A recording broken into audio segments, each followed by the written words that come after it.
السلام علیکم ورحمۃ اللہ وبرکاتہ۔ بہت ہی پیارے مسلمان بھائیوں، بہنوں، بیٹوں اور بیٹیوں،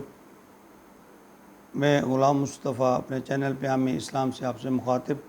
درس قرآن کے سلسلہ میں آج کا ہمارا سبق سورۃ الاعراف آیت نمبر 67 اور 68 پر مشتمل ہے۔ اعوذ باللہ من الشیطان الرجیم، بسم اللہ الرحمن الرحیم۔ قال یا قوم لیس بی سفاہۃ ولکنی رسول من رب العالمین ابلغکم رسالات ربی وانا لکم ناصح امین ابلغکم رسالات ربی وانا لکم ناصح امین۔ جب ہود علیہ السلام نے قوم عاد کو اللہ کی توحید کا سبق دیا تو انہوں نے ماننے کی بجائے ہود علیہ السلام کا تمسخر اڑایا اور اسے ہود علیہ السلام کی نعوذ باللہ حماقت قرار دیا۔ تو ان آیات مبارکہ میں ہود علیہ السلام انہیں واپسی جواب دے رہے ہیں۔ فرمایا قال یا قوم، فرمایا اے میری قوم، لیس بی سفاہۃ، مجھ میں کوئی بے وقوف، یعنی پچھلی آیت میں فرمایا گیا تھا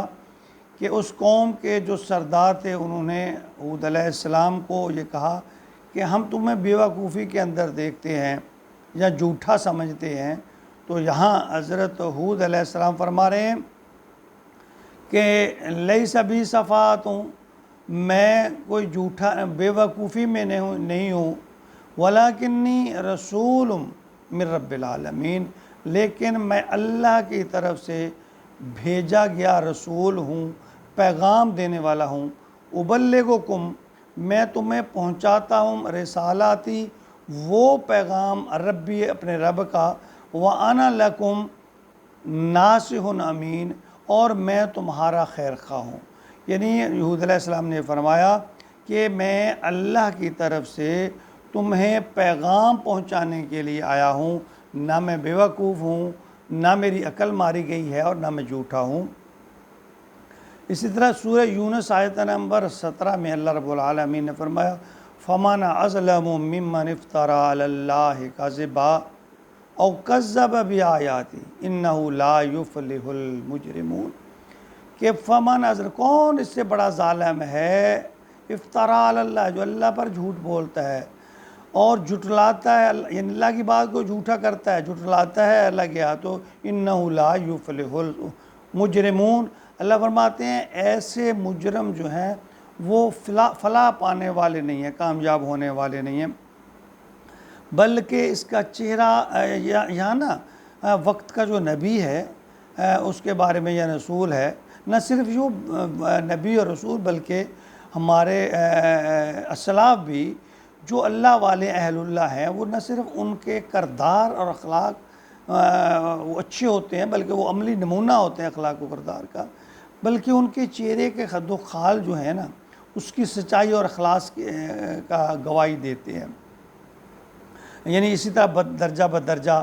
پھر جو اولیاء اللہ ہیں، اہل اللہ ہیں جو پائے جاتے ہیں، ان کے بھی ایسے ہے کہ ان کا چہرہ دیکھ کر اللہ یاد آتا ہے۔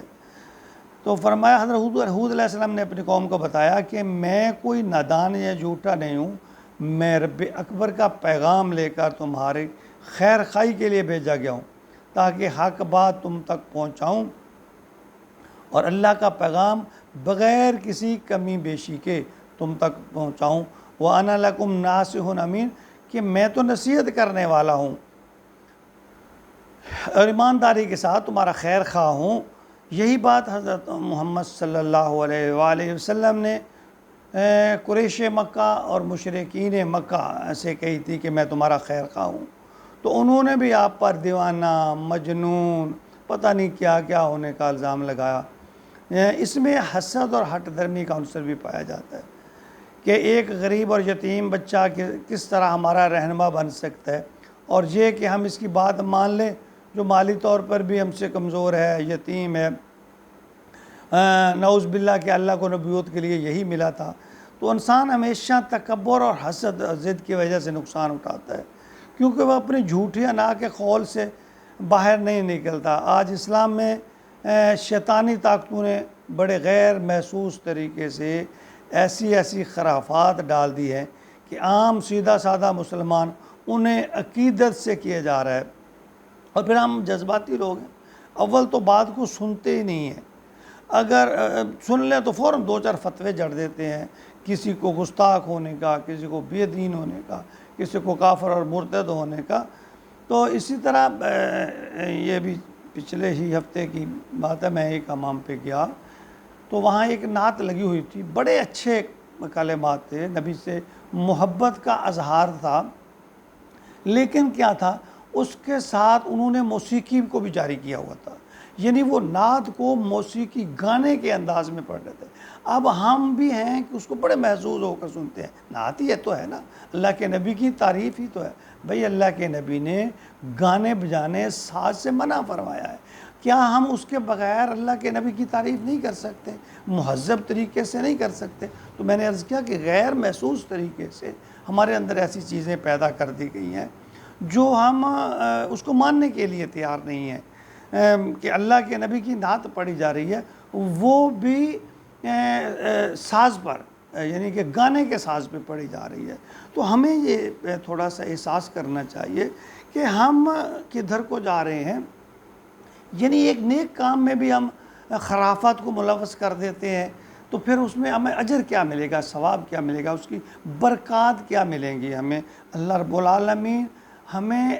جو صحیح اسلام ہے، اسلام کی جو صحیح روح ہے، اس پہ چلنے کی توفیق عطا فرمائے۔ دیکھیے طریقہ وہی ہے جو پیارے نبی نے کیا، جو اصحاب رسول نے کیا، جو نیک لوگوں نے کیا۔ اس میں جو بعد میں آنے والی خرافات ہیں، ان کو ہمیں سمجھنا چاہیے، ان سے بچنا چاہیے۔ آہستہ آہستہ پھر یہ بڑی برائیوں کا سبب بن جاتے ہیں اور ہمیں پتہ بھی نہیں چلتا۔ اللہ رب العالمین ہمیں ان خرافات سے بچائے، اللہ تعالی ہمیں شرک اور شرک سے مہلک جتنے بھی کام اور باتیں ہیں ان سب سے محفوظ رکھے، اور صراط مستقیم پر اور توحید پر چلنے کی توفیق عطا فرمائے۔ آمین آمین یا رب العالمین۔